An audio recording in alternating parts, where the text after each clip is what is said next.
शुक्रवार को जुम्मे की नमाज के बाद देश भर के कई हिस्सों में मुस्लिमों ने जमकर हिंसा की। मामले में यूपी की योगी सरकार ने सख्त कार्रवाई करते हुए 116 लोगों को गिरफ्तार कर लिया है और आरोपियों के खिलाफ गैंगस्टर एक्ट लगाकर संपत्ति के नुकसान की वसूली करने का आदेश दिया है। इसमें सहारनपुर से 38, प्रयागराज से 15, हाथरस से 24, मुरादाबाद से 7, फिरोजाबाद से 2 और अंबेडकर नगर से 23 लोगों को गिरफ्तार किया गया है।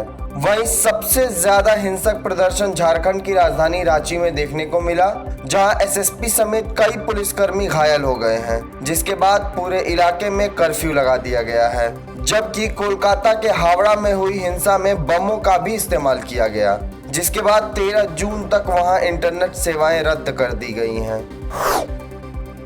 देश भर में मुस्लिमों द्वारा की जा रही हिंसा के बीच शीर्ष बाल अधिकार निकाय एनसीपीसीआर ने कहा है कि देश भर में हुई हिंसाओं में से कई हिंसक प्रदर्शनों के दौरान बच्चों का इस्तेमाल किया गया और वह इस मामले में कड़ी कानूनी कार्रवाई करेगा। एनसीपीसीआर प्रमुख प्रियांक कानूनगो ने दावा किया है कि देश भर में हुए कई हिंसक प्रदर्शनों में बच्चों का इस्तेमाल किया गया था। मामले में एनसीपीसीआर प्रमुख का कहना है कि हिंसक प्रदर्शनों में बच्चों का इस्तेमाल करने वाले चरमपंथियों को बख्शा नहीं जाएगा और उनके खिलाफ सख्त कानूनी कार्रवाई की जाएगी।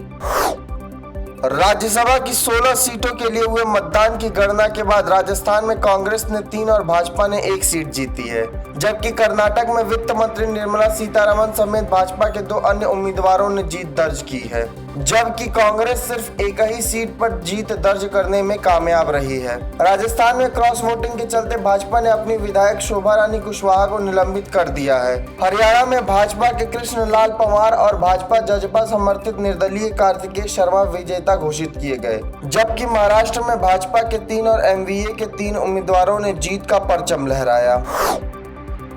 कोरोना महामारी का सबसे बड़ा प्रभाव उद्योग क्षेत्र पर पड़ा था, पर अब लॉकडाउन को खत्म होने के बाद उद्योग जगत की गाड़ी धीरे धीरे पटरी पर आ रही है।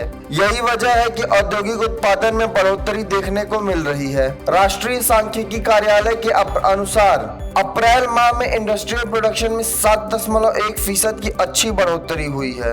सरकार की ओर से जारी किए गए आंकड़ों के अनुसार बिजली और खनन क्षेत्रों में बेहतर प्रदर्शन की वजह से यह बढ़ोतरी देखने को मिली है। सिद्धू मूसेवाला हत्याकांड में जानकारी देते हुए स्पेशल सेल के सीपी एचएस धालीवाल ने बताया कि इस हत्याकांड में एक और शूटर की पहचान कर ली गई है, जिसका नाम विक्रम बराड़ है। विक्रम बराड़ ने शूटर्स का प्रबंध करने का काम किया था। उन्होंने बताया कि जिन 8 शूटरों के नाम पहले बताए गए थे, उनमें से 4 की भूमिका स्पष्ट हो चुकी है। धालीवाल ने बताया कि बीते दिनों गिरफ्तार किए गए महाकाल से हुई पूछताछ में खुलासा हुआ है कि संतोष जाधव और नवनाथ सूर्यवंशी को 3.50 लाख दिए गए थे, जबकि महाकाल को 50,000 रुपए मिले थे। जम्मू कश्मीर में बीते कुछ दिनों से टारगेट किलिंग की घटनाएं लगातार बढ़ रही हैं। इन घटनाओं पर लगाम लगाने के लिए सुरक्षा बल पूरी तरह से मुस्तैद हैं। इसी कड़ी में सुरक्षा बलों ने कश्मीर के सोपोर जिले में लश्कर-ए-तैयबा से संबंधित 2 हाइब्रिड आतंकवादियों को गिरफ्तार किया। जानकारी के अनुसार ये दोनों आतंकी आम नागरिकों पर हमले की साजिश रच रहे थे। गिरफ्तार आतंकियों के पास से हथियार भी बरामद किए हैं। विदेश मंत्री एस जयशंकर ने कहा कि रूस यूक्रेन युद्ध ने ईंधन, खाद्यान्न और उर्वरक का संकट पैदा कर दिया है, जो भुखमरी की स्थिति पैदा कर देगा। विदेश मंत्री ने मोदी सरकार के 8 साल पूरे होने पर राष्ट्रीय सुरक्षा पर एक परिचर्चा के दौरान कहा कि ईंधन, खाद्यान्न और उर्वरक इन तीनों के दाम बहुत बढ़ गए हैं, जिससे महंगाई संबंधी कई प्रभाव पड़े हैं। बता दें कि इस राष्ट्रीय सुरक्षा पर परिचर्चा कार्यक्रम का आयोजन national institute of advance studies ने इंटरनेशनल स्टडीज नेटवर्क बेंगलुरु के साथ मिलकर किया था। भारत ने आर्थिक संकट से जूझ रहे श्रीलंका को मुसीबत से बचाने के लिए एक बार फिर बड़ी सहायता की है। भारत ने श्रीलंका को उर्वरकों के आयात के लिए $5.5 करोड़ तक के कर्ज को स्वीकृति दी। भारतीय उच्चायोग ने इसकी जानकारी देते हुए बताया कि भीषण आर्थिक संकट से जूझ रहे श्रीलंका को उर्वरक की खरीद में धन की कमी न आए, इसके लिए भारत ने श्रीलंका को अधिकतम ऋण सीमा यानी क्रेडिट लाइन प्रदान की है। संयुक्त राष्ट्र के महासचिव एंटोनियो गुटेरेस ने वरिष्ठ भारतीय राजनयिक अमनदीप सिंह गिल को प्रौद्योगिकी के लिए दूत के रूप में नियुक्त किया है।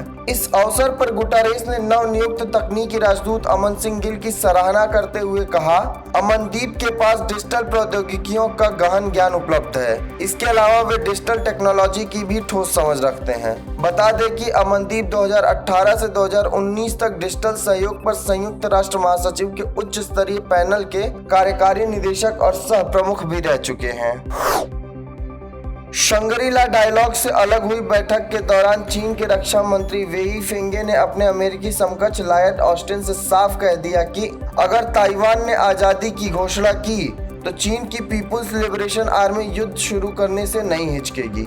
चीनी रक्षा मंत्री का कहना है कि अगर कोई भी ताइवान को चीन से आजादी दिलाने की कोशिश करेगा तो चीन की सेना निश्चित तौर पर युद्ध शुरू करेगी, चाहे इसकी कोई भी कीमत चुकानी पड़े।